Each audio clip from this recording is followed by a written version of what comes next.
많은 분들이 크라운은 10년 지나면 무조건 바꿔야 한다고 믿으시죠. 그런데 그게 사실은 정반대입니다.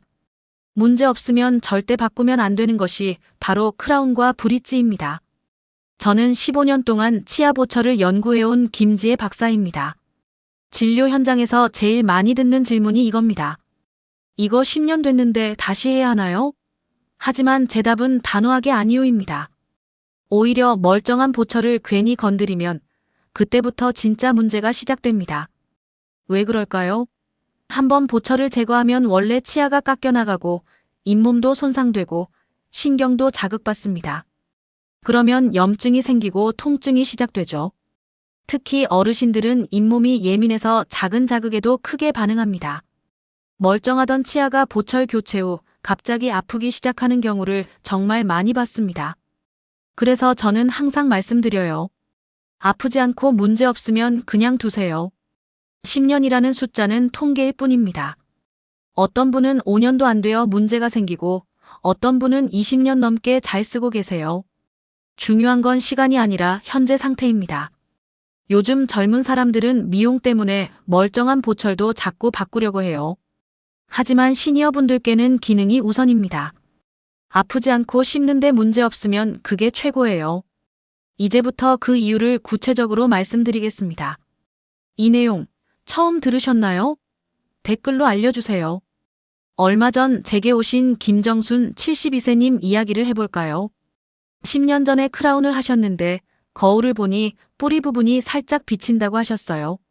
지인이 이건 다 됐다, 새로 해야 한다고 해서 불안한 마음으로 오신 거예요. 치아를 확인해보니 충치도 염증도 통증도 없었습니다. 그냥 잇몸이 조금 내려가면서 뿌리가 보였던 것뿐이었죠. 이건 자연스러운 노화 현상이에요. 60대 이후에는 누구나 겪는 변화입니다. 그런데 만약 괜히 다시 씌웠다면 어떻게 됐을까요? 먼저 마취를 하고 보철을 제거해야 합니다. 그 과정에서 건강한 치아 일부가 더 깎여나가요. 잇몸도 자극받고 붓죠. 새 보철을 끼우면 잇몸 경계선이 맞지 않아서 음식물이 끼기 쉬워집니다. 결국 염증이 생기고 잇몸은 더 내려가고 몇 년 후에는 정말 문제가 되는 악순환이 시작됩니다. 멀쩡했던 치아를 스스로 망치는 셈이죠. 김정수님께는 이렇게 말씀드렸어요. 지금 상태로 10년은 더 쓸 수 있다고요. 1년에 2번씩 검진만 받으시면 됩니다. 그 말을 듣고 정말 안도하시더라고요. 이런 분들이 정말 많아요. 주변에서 오래됐으니까 바꾸라고, 새 기술이 좋다고 이런 말들 때문에 괜한 걱정을 하시는 거예요. 하지만 내 치아를 지키는 최고의 방법은 건드리지 않는 겁니다. 많은 분들이 오래됐으니 교체라는 말에 속아 멀쩡한 치아를 잃고 계십니다. 이 이야기를 끝까지 들어야 전체 흐름을 알 수 있어요. 뒤에 나올 관리법을 모르시면 지금까지의 치료가 의미 없어질 수 있거든요. 혹시 아직 구독과 좋아요를 누르지 않으셨다면 지금 바로 눌러주세요. 이 채널은 여러분의 건강한 노년을 응원합니다. 오늘 이 영상에서 말씀드릴 내용은 여러분의 치아 관리 방식을 완전히 바꿀 수 있는 중요한 지혜입니다. 끝까지 보시면 왜 지금 당장 습관을 바꿔야 하는지 분명하게 깨닫게 되실 겁니다. 이렇게 작은 판단 하나가 내 치아를 몇 년 더 지켜줄 수 있거든요. 그래서 이제는 크라운과 브릿지가 얼마나 오래 갈 수 있는지 그 진짜 기준을 하나씩 짚어보겠습니다. 크라운과 브릿지, 무조건 바꾸지 말아야 하는 이유 5가지. 먼저 가장 중요한 이야기부터 시작할게요. 보철물의 수명은 몇 년 됐느냐보다 지금 치아가 어떤 상태냐가 핵심입니다. 한국보철학회 연구에 따르면 같은 재료라도 치근 상태에 따라 생존율이 최대 10년 이상 차이 난다고 해요. 68세 박영수님은 15년 된 크라운을 하고 계시는데 탐침 검사를 해봐도 흔들림도 없고 경계 부분도 깔끔합니다. 통증도 없고 냄새도 안 나요. 이런 경우엔 굳이 바꿀 이유가 없죠. 오히려 바꾸면 더 위험해질 수 있어요.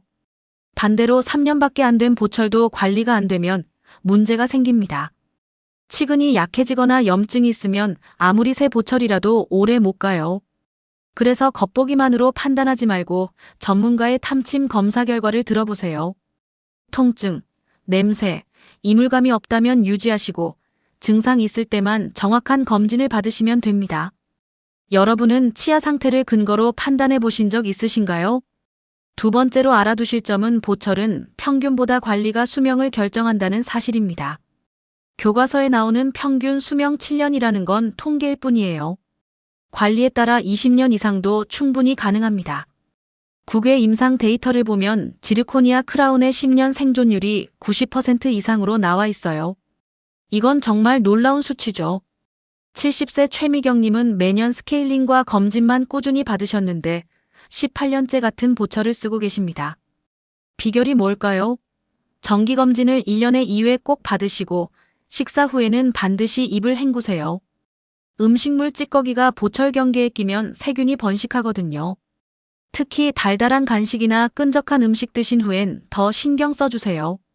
하지만 많은 분들이 오래됐다고 자동으로 교체하려고 하시는데 그러면 오히려 잇몸이 손상돼요. 한번 건드리면 회복이 어려운 게 잇몸이거든요. 여러분은 치아 관리 주기를 일정하게 유지하고 계신가요? 세 번째는 금속 노출이나 변색은 기능 문제가 아니라는 점입니다. PFM이라고 하는 금속에 도자기를 입힌 보철이 좀 깨져도 기능에 문제 없으면 그대로 사용 가능해요. 국내 보철 연구에서 금속이 노출된 PFM의 기능 유지율이 93% 이상으로 보고됐거든요. 이예숙 75세님은 겉모양이 보기 싫다고 교체했다가 잇몸 염증이 심해져서 결국 발치까지 이어졌어요. 정말 안타까운 경우였죠. 보철물 겉면이 조금 깨진다고 해서 기능이 떨어지는 건 아니에요. 씹는 힘은 그대로고 뿌리도 튼튼하거든요. 다만 보철물 표면 깨짐이 잇몸 쪽까지 이어진다면 그때는 교체를 고려해야 해요. 미용적 불만보다는 기능 유지 여부를 먼저 확인해 보세요. 사람들이 생각하는 것보다 다른 사람들은 치아를 자세히 보지 않아요. 겉모양 때문에 교체 고민하신 적 있으신가요? 네 번째는 정말 중요한데요. 2차 충치가 진짜 적신호라는 겁니다. 보철물 주변에 다시 생기는 충치가 가장 흔한 실패 원인이에요. 보철물 교체 원인의 70% 이상이 2차 우식 때문이라고 보고되고 있어요. 73세 정명자님은 양치가 불편하다고 손을 놓으셨다가 2년 만에 충치가 재발했어요. 보철과 잇몸 사이 틈에 음식물이 끼고 세균이 번식하면서 충치가 생긴 거죠. 이렇게 되면 정말 교체할 수밖에 없어요. 보철 주변 청소가 왜 중요한지 아시겠죠? 치실이나 치간솔은 꼭 써주세요. 보철 경계 부위는 거울로 직접 확인하면서 닦아야 해요. 냄새나 미세한 통증이 느껴지면 즉시 검진 받으세요. 특히 어르신들은 손 움직임이 불편해서 구석구석 닦기가 힘들죠. 그래서 더 신경 써야 해요. 전동 칫솔이나 워터픽 같은 도구도 도움이 됩니다. 보철 주위를 청소할 때 특별히 신경 쓰고 계신가요? 다섯 번째이자 마지막으로 내 치아보다 나은 보철은 없다는 사실입니다. 보철은 대체물일 뿐이에요. 본래 치아의 강도나 감각, 탄력은 따라올 수 없거든요. 세계치과 보존학회 보고서에 따르면 자연치 보존 치료의 20년 생존율이 인공 보철보다 2배 높다고 해요. 66세 손병수님은 임플란트를 권유받았지만 내 치아를 살리고 보철로 버텨서 현재도 잘 유지하고 계세요. 아무리 좋은 재료라고 해도 내 치아의 신경과 혈관을 대체할 수는 없어요.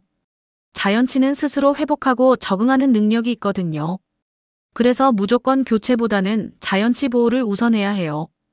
요즘 새 재료 광고가 많은데 현혹되지 마세요. 지르코니아가 좋다, 올세라믹이 좋다 하지만 지금 문제없이 쓰고 있는 보철이 더 좋을 수 있어요. 여러분은 내 치아를 지키는 쪽을 선택하고 계신가요? 이렇게만 관리해도 10년이 아니라 20년 이상 충분히 유지할 수 있어요. 이제 실제로 보철을 오래 쓰는 방법, 생활 속 습관으로 어떻게 이어가야 하는지 구체적으로 알아보겠습니다. 보철을 20년 가게 만드는 생활 습관 완전 정리. 첫 번째 습관은 밤에 이갈이가 있다면 보호장치를 꼭 착용하는 거예요. 밤에 생기는 교합 압력이 낮의 3배 이상이거든요. 자면서 무의식 중에 이를 갈면 보철에 엄청난 스트레스가 가해져요. 72세 김영호님은 아침마다 턱이 아프다고 하셨는데 알고 보니 밤새 이갈이를 하고 계셨어요. 보철 표면이 조금씩 닳아서 높이가 맞지 않기 시작했죠. 치과용 맞춤 나이트가드를 만들어 드렸더니 문제가 해결됐어요. 약국에서 파는 기성품 마우스피스는 효과가 별로 없어요. 치과에서 본인 치아에 맞게 제작한 나이트가드만 제대로 된 보호 효과가 있거든요. 자기 전에 착용하는 습관을 들이시고 아침에는 꼭 세척해서 건조한 곳에 보관하세요. 밤에 일을 가는 습관 알고 계셨나요? 두 번째는 딱딱한 음식을 피하는 습관입니다. 단단한 음식은 보철에 미세한 균열을 일으켜서 나중에 큰 파절로 이어질 수 있어요. 특히 오징어, 마른 안주, 땅콩, 얼음 같은 건 정말 조심해야 해요. 69세 박순자님은 오징어를 좋아하셨는데 어느 날 씹다가 크라운이 통째로 빠져버렸어요. 오징어의 질긴 섬유질이 보철을 잡아당긴 거죠. 그 이후로는 오징어를 작게 잘라서 천천히 드시고 계세요. 앞니로 직접 깨물지 말고 가위로 작게 잘라서 어금니로 씹으세요. 견과류도 껍질을 까서 드시고 얼음은 아예 씹지 마세요. 이런 작은 주의만으로도 보철 수명을 몇 년 더 늘릴 수 있거든요. 혹시 아직도 딱딱한 음식을 즐겨 드시나요? 세 번째 중요한 습관은 미온수로 양치하는 거예요. 뜨겁고 차가운 온도 차이는 보철 접착면을 약하게 만들어요. 특히 금속 보철은 온도에 따라 팽창하고 수축하거든요. 75세 이순옥님은 뜨거운 물로 양치하는 습관이 있으셨는데 그 때문에 보철 경계에서 자꾸 떨어져 나가는 느낌이 든다고 하셨어요. 미온수로 바꾸신 후로는 그런 증상이 사라졌죠. 너무 뜨거운 물은 금속의 팽창을 일으켜서 위험해요. 체온 정도의 미온수로 하루 3회 양치하시면 돼요. 찬물도 마찬가지로 좋지 않으니까 적당한 온도를 유지해 주세요. 양치할 때 물 온도를 신경 써보신 적 있으신가요? 네 번째는 보증 기간을 꼭 확인하고 활용하는 습관이에요. 보철물은 대부분 2년에서 5년 정도 보증 기간이 있거든요. 이 기간 안에 문제가 생기면 무상으로 수리하거나 교체해줘요. 67세 최병철님은 보철한 지 3년 만에 작은 부분이 깨졌는데 보증서를 잘 보관해 두셨더니 무상 수리를 받으셨어요. 만약 보증서를 잃어버렸다면 비용을 지불해야 했을 거예요. 치료받으실 때 영수증과 진료 기록을 꼭 챙겨두세요. 증상이 없어도 1년에 한 번 점검 받으실 때 보증 기간도 함께 확인하시고요. 요즘은 전자차트로 관리하는 곳이 많아서 병원에서도 기록을 확인할 수 있어요. 보철 보증 기간 알고 계신가요? 다섯 번째는 정기검진을 문제 생기기 전에 미리 받는 습관입니다. 조기에 발견하면 교체되신 부분 수리만으로도 충분한 경우가 많아요. 증상이 생긴 뒤에 병원에 가면 이미 늦는 경우가 대부분이거든요. 74세 김말수님은 6개월마다 정기검진을 받으시는데 작년에 보철 경계 부분에 아주 작은 틈이 생긴 걸 일찍 발견했어요. 간단한 충전 치료만으로 문제를 해결할 수 있었죠. 만약 1년 더 늦었다면 전체 교체가 필요했을 거예요. 1년에 2번, 6개월 주기로 점검받는 습관을 들이세요. 스케일링도 받고 보철 상태도 확인하고 일석이조예요. 별다른 증상이 없어도 예방 차원에서 꾸준히 관리하는 게 중요해요. 검진 마지막으로 언제 받아보셨나요? 여섯 번째는 올바른 칫솔질 방법을 익히는 거예요. 보철 주변은 일반 치아보다 더 세심하게 닦아야 해요. 보철과 잇몸 경계선에는 음식물 찌꺼기가 끼기 쉽거든요. 71세 서금옥님은 평소 칫솔질을 대충 하셨는데 보철 주변에만 집중해서 닦는 방법을 알려드렸어요. 칫솔을 45도 각도로 기울여서 경계선을 따라 부드럽게 마사지하듯 닦으시라고 했죠. 치실이나 치간솔도 꼭 사용하세요. 처음엔 번거로우시겠지만 익숙해지면 금세 할 수 있어요. 특히 잠자리에 들기 전에는 꼭 깨끗하게 닦아주세요.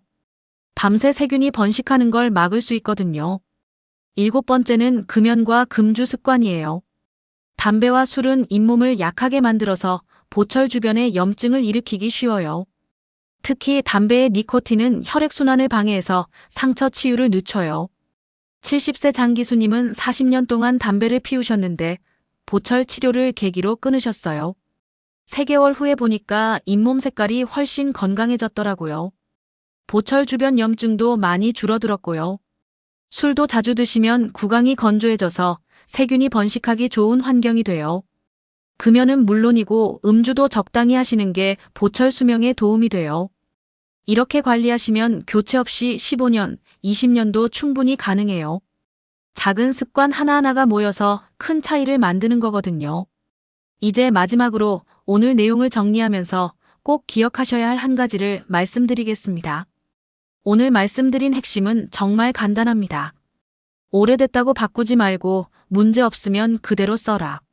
잘못된 상식은 교체하라는 거고 올바른 관리법은 유지하라는 거예요. 15년 동안 치아 보철을 연구하면서 정말 많은 분들을 만났는데 가장 안타까운 경우가 멀쩡한 보철을 괜히 바꾸다가 문제가 생기는 거였어요.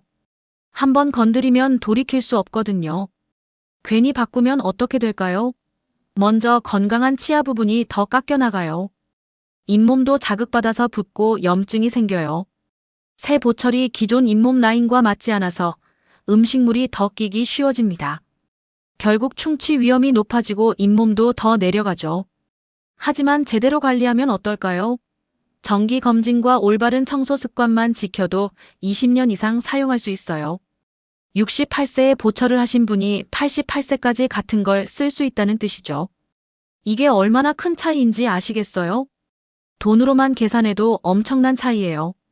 크라운 하나에 50만 원에서 100만 원 정도 드는데 20년 더 쓸 수 있다면 그만큼 절약되는 거잖아요. 무엇보다 내 치아를 보존할 수 있다는 게 가장 큰 장점이에요. 그럼 언제 교체해야 할까요? 통증이 지속되거나 냄새가 나거나 보철이 흔들리거나 주변에 충치가 생겼을 때만 고려하세요.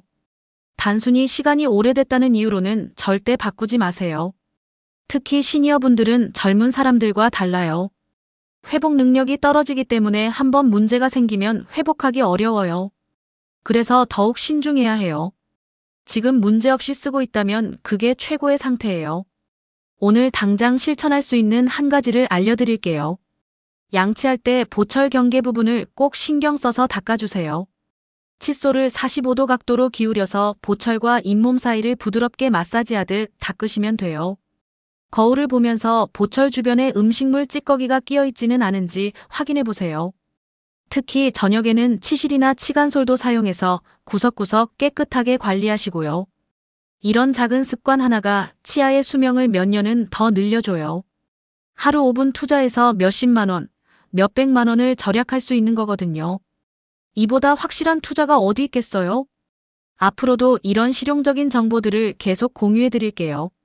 다음 영상에서는 보철물 주변 잇몸이 붓는 진짜 원인과 해결법에 대해 말씀드리겠습니다. 많은 분들이 잇몸이 부으면 보철 때문이라고 생각하시는데 사실은 전혀 다른 이유일 수 있어요. 또 보철 주변에 검은 라인이 보이는 이유와 이걸 해결하는 방법도 알려드릴 예정이에요. 미용적으로 신경 쓰이시는 분들께 도움이 될 거예요. 여러분의 경험은 어떠신가요? 보철을 오래 쓰고 계신 분들의 관리 비법도 궁금하고 혹시 괜히 교체해서 후회하신 경우가 있으시다면 그것도 나눠주세요. 댓글로 많은 이야기 들려주시면 다음 영상에 반영해서 더 유용한 내용으로 찾아뵙겠습니다. 건강한 치아로 맛있는 음식 드시고 활기찬 노년 보내세요. 감사합니다.